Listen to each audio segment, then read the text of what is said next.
स्वागत है। दिल्ली विधानसभा चुनाव को लेकर सरगर्मियां तेज हो चुकी हैं। सभी प्रमुख दलों जैसे आप, कांग्रेस और बीजेपी अपने चुनाव प्रचार में पूरी तरह से लगी हुई है। इसके साथ ही आरोप प्रत्यारोप का खेल भी जारी है। इसी बीच मंगलवार को दिल्ली के पूर्व सीएम और आम आदमी पार्टी के राष्ट्रीय संयोजक अरविंद केजरीवाल ने धोबी समाज के लिए कई महत्वपूर्ण योजनाओं का ऐलान किया है।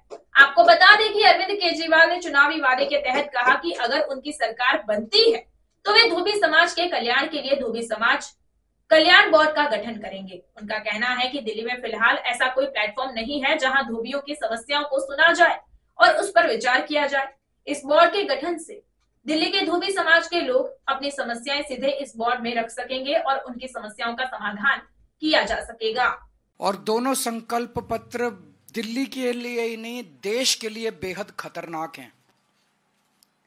मुझे खुशी है कि इन लोगों ने ईमानदारी से कबूल कर लिया है कि इनकी असली नीयत और असली मंशा क्या है।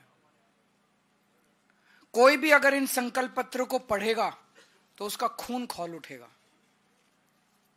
उन्होंने 4 दिन पहले जो हम बार बार कह रहे हैं कि दिल्ली में हम लोगों ने शिक्षा मुफ्त कर दी। एक एक गरीब के बच्चे के लिए 18 लाख बच्चों के लिए शानदार शिक्षा का इंतजाम किया। अगर ये लोग आ गए तो मुफ्त शिक्षा बंद कर देंगे।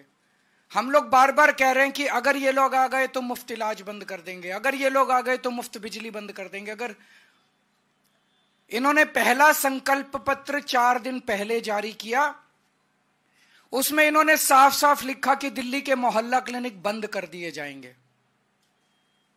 तो दिल्ली के लोगों को जो फ्री इलाज मिल रहा है, वो फ्री इलाज दिल्ली के लोगों का आज जो दिल्ली के लोगों को मिल रहा है दिल्ली के मोहल्ला क्लिनिक अस्पतालों में, वो बंद कर दिया जाएगा। इन्होंने साफ साफ अपने संकल्प पत्र में घोषणा कर दी है।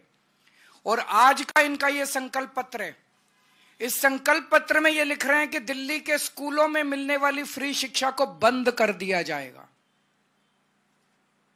इसमें लिखा है, सरकारी शिक्षण संस्थाओं में दिल्ली के जरूरतमंद छात्रों को मुफ्त शिक्षा दी जाएगी। स्कूलों में तो सबको मुफ्त शिक्षा मिल रही है, जरूरतमंदों को थोड़ी मिल रही है, सबको ही मिल रही है। तो इसका मतलब ये सबको अब मुफ्त शिक्षा बंद करके जरूरतमंदों को देंगे। इसका मतलब लोग इनके नेताओं के घर के चक्कर काटेंगे कि मेरा भी मुफ्त करा दो जी, मेरा भी मुफ्त करा दो जी। आज दिल्ली के 18 लाख बच्चे दिल्ली के सरकारी स्कूलों में पढ़ रहे हैं, सबकी शिक्षा मुफ्त है। आज इन्होंने घोषणा कर दी कि दिल्ली में मुफ्त शिक्षा बंद कर दी जाएगी।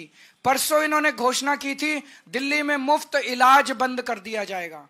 मैं दिल्ली के लोगों को चेतावनी देना चाहता हूं, ये बहुत खतरनाक पार्टी है। गलती से भी इनको वो मत दे देना, आपके घर का बजट ऐसा गड़बड़ाएगा कि आप दिल्ली में रहने लायक नहीं बचोगे। एक बच्चे की आज प्राइवेट में इलाज करा, प्राइवेट में पढ़ा लो, 5,000 रुपए महीने का खर्चा एक बच्चे का तो आ जाता है। 2 बच्चे अगर आपके हैं तो 10,000 रुपए महीने का खर्चा आपका बढ़ जाएगा सीधा। आज आपका सरकारी स्कूल में बच्चे 2 पढ़ रहे हैं, अच्छी शानदार शिक्षा मिल रही है, उनको 10,000 रुपए आपको हर महीने तो बच्चों की फीस पे खर्च करना पड़ेगा। मोहल्ला क्लिनिक में जाके आप इलाज कराते हो, एक डॉक्टर की फीस ही कम से कम, प्राइवेट डॉक्टर के पास चले जाओ, 600 रुपए 700 रुपए कहीं नहीं रखे। फिर वो 2-4 दवाइयां लिखता है, 2-4 टेस्ट लिखता है। एक डॉक्टर की विजिट सिंपल खांसी जुकाम हो 2,000 रुपए लग जाते हैं। अगर मोहल्ला क्लिनिक और अस्पतालों में फ्री इलाज बंद कर दिया गया, कम से कम 5-7 हजार रुपए तो महीने का आपका ये खर्चा, 15,000 रुपए तो ये खुद मान रहे हैं कि हम बंद कर देंगे, आपके 15,000 रुपए का एक्स्ट्रा खर्चा आएगा। मुझे बेहद खुशी है कि भारतीय जनता पार्टी ने ईमानदारी से कम अपने खतरनाक मंसूबों को दिल्ली की जनता के सामने कबूल किया है। अब कुछ और कहने लायक बचा नहीं है। अगर आपके कोई प्रश्न है तो पूछ लीजिए।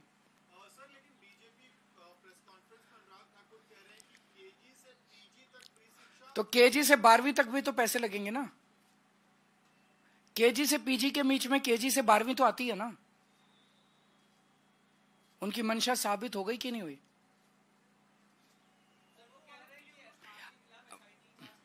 करवा लें, सारी जांच करा लें, इतनी जांचें तो करा ली। और उनको केवल ये फर्जी जांच ही कराने, मेरे को गाली दिला लो इनसे, मेरी जांचें करा लो और जांच करा लो और जांच करा लो, बस जांच कराएंगे। तो दिल्ली की जनता तय कर ले कि केजरीवाल की जांच पे वोट देना है कि उनकी सुविधाओं पे वोट देना है। वो उस पे जवाब दे दिया इन्होंने, बहुत अच्छा जवाब दिया। कल मैंने ये कह दिया कि जो सोने का हिरन था वो रावण सोने का हिरन बन के आया था, और सीता मैया उस सोने के हिरन के ऊपर वो हो गया। तो उन्होंने ये कह रहे हैं कि रावण नहीं बन के आया था, मरीची राक्षस बन के आया था। तो वो पूरी भारतीय जनता पार्टी आज धरने पे बैठी है मेरे घर के सामने कि मैंने रावण का अपमान क्यों किया, मैंने रावण का अपमान कैसे कर दिया। पूरी भारतीय जनता पार्टी, इनको रावण से इतना प्यार है, राक्षसी प्रवृत्ति है इन लोगों की। मैं दिल्ली के झुग्गी वालों को और गरीब तबके को खासकर चेताना चाहता हूं कि अगर ये आ गए तो ये राक्षसों की तरह निगल जाएंगे आप लोगों को। अगर आपने हमारा अभी तक चैनल सब्सक्राइब नहीं किया है तो कृपया चैनल सब्सक्राइब कर लें, लाइक करें, शेयर करें, कमेंट करें। तो मिलते हैं फिर किसी और खबरों के साथ। नमस्कार।